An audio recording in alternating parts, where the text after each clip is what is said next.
¿Querrás decirme, amigo, qué estabas haciendo tú? Gané mi tierra con mi lanza, me respondió Wang Ziyú. Gané mi lanza con mi vida, gané mi vida con mi sangre, gané mi sangre con mi sueño. Hoy mi sueño es estar despierto. A los blancos como la nieve, a los amarillos como la espiga madura del trigo, a los negros como la noche, su mano abierta para todos, como la paz y la justicia, como la resistencia y la ternura. Antes de todo, quiero consultar por qué y cómo tenemos este libro de todas las flores en abril y que incluye las obras poéticas dentro de ese libro. Bueno, Nicolás Guillén es uno de nuestros mejores poetas. El siglo XX en Cuba ha dado una decena de poetas muy importantes y creo que Nicolás Guillén forma parte de ese patrimonio literario con singularidades muy específicas. Nicolás Guillén, que es el poeta nacional de nuestro país, en los años 30 descubrió un ritmo popular, el son, y transformó ese ritmo, esa pequeña célula rítmica, en un modelo sobre el cual escribió muchos textos, los motivos de son. Creo que con esa obra Nicolás Guillén instaló un lenguaje popular en la poesía cubana que venía de la tradición española, de la retórica, y Nicolás Guillén puso a la poesía a hablar en el lenguaje de la gente de la calle. Por tanto, los pregones, cómo hablaba la gente en el barrio, cómo hablaba la gente en el bar. Motivos de Son tiene la virtud de que llevó al negro a la literatura. Y después, con el tiempo, esas pequeñas ondas de la cultura negra fue desarrollándose de un modo concéntrico, del negro a los explotados, a los marginados, y de una poesía negrita pasó a una poesía social, política, de gran contenido humano. Por tanto, Nicolás Guillén, que comenzó siendo un poeta de la poesía del son y del negro, se fue convirtiendo en el poeta de una nación. Ya no negro ni blanco, sino todos. Negros, blancos, mestizos, indios, chinos. Y por eso Nicolás Guillén pudo acrisolar en su obra todos los colores de Cuba que él llamó color cubano. También, como sabemos, Nicolás Guillén había visitado a China en el siglo pasado, cerca de 1950. Sí. Y dentro de ese libro podemos encontrar directa o indirecta unas huellas de esta visita. Sí, él vino 2 veces en los años 50, en el 54, 54 y en el 59. El 59 vino al 10º aniversario de la fundación de la República Popular China y él escribió en este libro, Todas las flores de abril, incluyó varios poemas de esa visita de los años 50. Recuerdo que en el año 54, cuando él vino, él fue a Wuhan, fue por el río hacia Shanghái, pero él no quería ir a ver la ciudad esplendorosa de Shanghái, quería ir a Wuhan porque él ha visto en las noticias de la gran resistencia que el pueblo de Wuhan había tenido en la lucha contra los japoneses, en la cuestión de la República, y él quiso ir a ese pueblo, ver cómo era un pueblo del que él tenía referencia. Cuba, un pueblo resistente, Wuhan fue una zona resistente donde la Revolución China encontró un gran respaldo. Creo que eso es una canción, un texto donde hablaba que ir a Wuhan, porque él quería ir a estar allí, y habla bien de sus prioridades. No quería el esplendor de Shanghái, quería ir a la raíz humana, profunda y con profundidad de un pueblo como el de Wuhan. Para los chinos tenemos una comprensión sobre Nicolás Guillén como 2 etiquetas evidentes. Primero es su compromiso revolucionario, otro es, claro, es su identidad morada, también como raíz de cubano. Sí. No sé, usted está de acuerdo con esa mirada y podemos encontrar en su obra sobre estos elementos al mismo tiempo y faltamos algo para profundizar ese estudio sobre él. A mí me parece que Nicolás Guillén forma parte de una constelación de poetas que descubrió la cultura negra. En lengua francesa, un poeta como Aimé Césaire de Martinica o un filósofo como Frantz Fanon o un poeta como Léopold Sédar Senghor de Senegal, deslumbraron a la mirada europea a lo que Europa veía como arte negro. Nicolás Guillén está en esas coordenadas. Sin embargo, Nicolás Guillén no hizo una ideología de la negritud como si la hizo Senghor o Fanon o Césaire. En Guillén hay un contenido más social, más artístico, más lleno de su realidad. Y si otros poetas del Caribe como Césaire o Mir o Roumain o el senegalés Senghor hacen de la negritud una ideología, una tendencia ideológica cerrada para defenderse del mundo del colonialismo, en Nicolás Guillén se da una visión mucho más amplia que salva la belleza del lenguaje español, que siendo el lenguaje del conquistador, del opresor, le regala esa palabra a Nicolás Guillén para defender los valores del negro, del pobre, del justo y después los valores de toda una nación. Yo creo que yo distingo a Nicolás Guillén por la belleza de su obra. Su poesía de amor, una de las más bellas que se han escrito en castellano. Su elegía a Jesús Menéndez, su elegía al apellido, que ya no es negro, ya no es blanco, es cubano, es universal. Y como uno de los más importantes gran maestros poéticos, ¿cuál fue su influencia a sus generaciones posteriores de escritores, de poetas, no solo de Cuba, sino también de toda América Latina? A mí me parece que las influencias son muy difíciles de... Hay poetas que influyen. César Vallejo, el gran poeta peruano, influye. Nicolás Guillén influye, pero influye más su vocación, más que el color de su poesía, influye la plenitud del lenguaje con que traza una obra. O sea, un poeta es importante por el lenguaje, por las conquistas de la poesía como aventura del lenguaje. Claro que sí que Nicolás Guillén, su influencia es importante para las generaciones que venían detrás de él, pero no por el color, sino por la belleza que logró plasmar en su obra poética, que es el esplendor de la lengua castellana, donde Alberti, Federico García Lorca, Antonio Machado, Cervantes, él es un igual de esos grandes escritores españoles, y lo que ha hecho él es llevar a esa plenitud del castellano la marca identitaria del negro cubano, del hombre cubano. Para un niño cubano, desde su estudio de primaria, vincula con esos poemas de José Martí, de Nicolás Guillén. ¿Cómo crece un niño cubano con esos poemas, con esas creaciones literarias? Sí, yo creo que en la escuela cubana se enseña literatura y Martí y Nicolás son autores del programa. Por tanto, Martí con los versos sencillos, que es una estrofa totalmente castellana, española, son 4 versos que riman. La copla española Martí la llevó a una altura sin igual, al esplendor del castellano de su tiempo.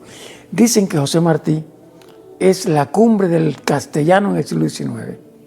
Fue la máxima elaboración del discurso en castellano en el siglo XIX.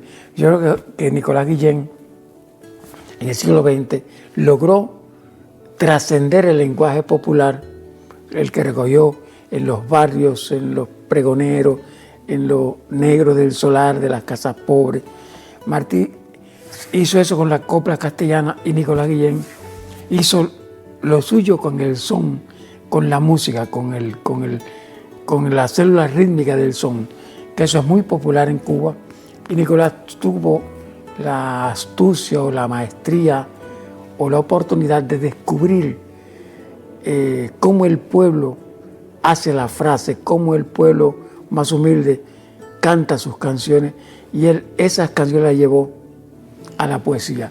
Y de ahí su perennidad, de ahí su permanencia como algo propio de la gente, que aunque esté en cualquier lugar del mundo, suena una marca rítmica y ahí está Cuba, aunque no se diga el nombre de Cuba.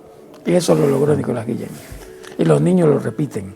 Y en la comunidad literaria de China tenemos la tradición ahora de poema moderno como poema oral y poema intelectual. No sé cuál es la situación en Cuba. Sí, yo creo que la poesía cubana de los últimos 50 años, que viene de Nicolás Guillén, primero es una poesía del romanticismo revolucionario de los años 60. Y esa poesía en las otras generaciones ha ido derivando hacia una poesía más antropológica, más ontológica, más allá de la sociedad. El poeta también quiere saber, lo mismo que quiere saber el papel suyo en la sociedad, quiere saber el rol de él en el destino del hombre, el destino de la especie, el destino del planeta. Y entonces, por tanto, una poesía social o ética o romántica da paso a una poesía mucho más centrada en la ética y en el compromiso del hombre con su destino y el destino de los suyos. Y si me preguntaras qué caracteriza más ahora la poesía cubana, te diría que la poesía de los márgenes, la poesía que viene de la ciencia, del rock, de la poesía urbana, de la tradición, y rumba la poesía hacia un aspecto donde la escritura ya se hace lo más importante. Un documento, una receta de cocina, una copla, un romance, una décima popular o una canción urbana, todo eso forma parte de lo que se hace ahora en Cuba. A mí me parece que es lo más revolucionario en la poesía cubana, la poesía que viene de los márgenes, de otras zonas que no son lo poético, que viene del rock, de la ciencia, del teatro, del cuerpo, de la ciencia, del ambientalismo, de la robótica, de la inteligencia artificial, todo eso crea un nuevo escenario y por tanto crea nuevas sustancias, nuevas materias para el poeta. Y tú puedes ver en un libro un discurso, un fragmento, un ensayo, una narrativa, donde lo que permanece como principal es la escritura misma del texto. O sea, si antes podía ser la emoción lo principal o el tema lo principal, yo creo que ahora lo principal es la escritura misma que convierte en poesía todo lo que toca. Un texto, un eslogan, una consigna, una queja, una declaración de amor, una receta de cocina, un comentario de la calle. Todo eso forma parte de lo poético que se ha ensanchado bajo la premisa que la escritura tiene un peso fundamental en el poeta. O sea, el ejercicio de la escritura que asume lo diverso para un discurso plural, distinto, abigarrado, barroco. Y por ahí van los nuevos poetas cubanos, que tienen un nuevo compromiso con su realidad, pero también consigo mismo, con su eticidad, con su lugar en el mundo, con el destino del planeta, con el destino de la guerra y de la paz, con la tradición, con el paisaje, con su semejante, con la literatura, con el lenguaje. Por tanto, la materia de toda esa zona convergen en la escritura, en el hecho escritural en el que un texto, no importa de qué materia venga, relumbra por su factura escritural. Y aparte de experiencia personal, y ustedes siguen contestando la realidad geopolítica en América Latina. Sí, se mantiene.